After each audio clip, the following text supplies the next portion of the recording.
Jonah Habedank was a senior at LaSalle High School, just months away from graduation. He was a volleyball player and a seemingly happy teen. This past summer, Jonah started to show his first signs of depression, and the help he needed did not come fast enough.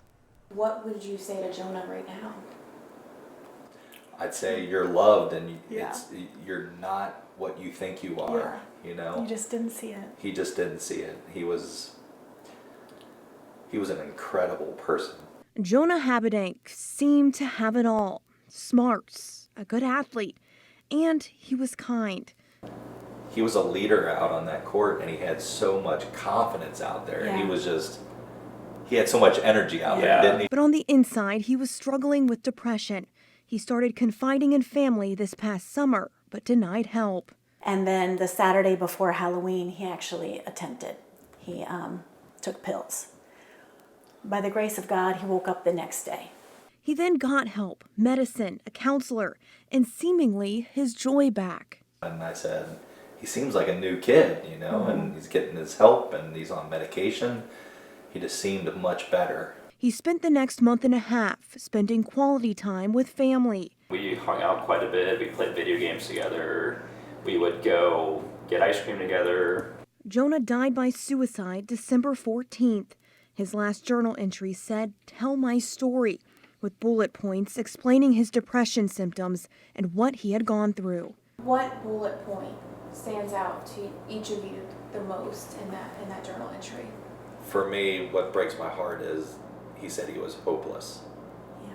That was the worst out of all the horrible things that he had to go through.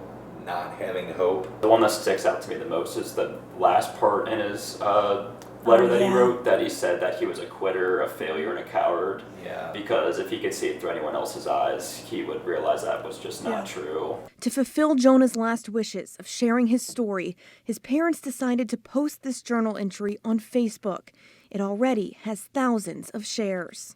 It's opening up conversations to have with your son or daughter. So. And really, it's just like Jonah, to be thinking of others all the way to the very end. He was. And he always thought, of people. I don't want anyone else to go through this, and if my story can help someone, he was thinking of others even to the very end. Yeah. Stay strong and keep going was Jonah's very last message. What is your message to other parents who are watching this, worried right now about their child's mental health? My message is, read Jonah's journal with your child. Have a conversation. A person who is suicidal does not have time to wait. These stories just never get easier to tell. I've reposted the family's Facebook post on my page.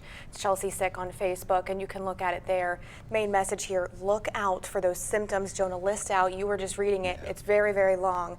Parents say if your kid says they are dealing with depression, start seeking help immediately. It can take a lot of time to find a counselor or a therapist for them. It's such a problem that is happening. It seems more and more too. So being on the lookout, you can do everything right, and tragedy can. I mean, they thought they were doing all you don't want to cast any blame. Every parent is dealing with something with their child, and when do you know it's super serious? And you mentioned it's hard to get help sometimes because there is a shortage of therapists. So that is true. You have to be very proactive and look. Right away, when they first start mentioning that, that was their main message. That's Such what they an want parents to important know. story. We thank you so much for bringing it. We thank them. Thank you.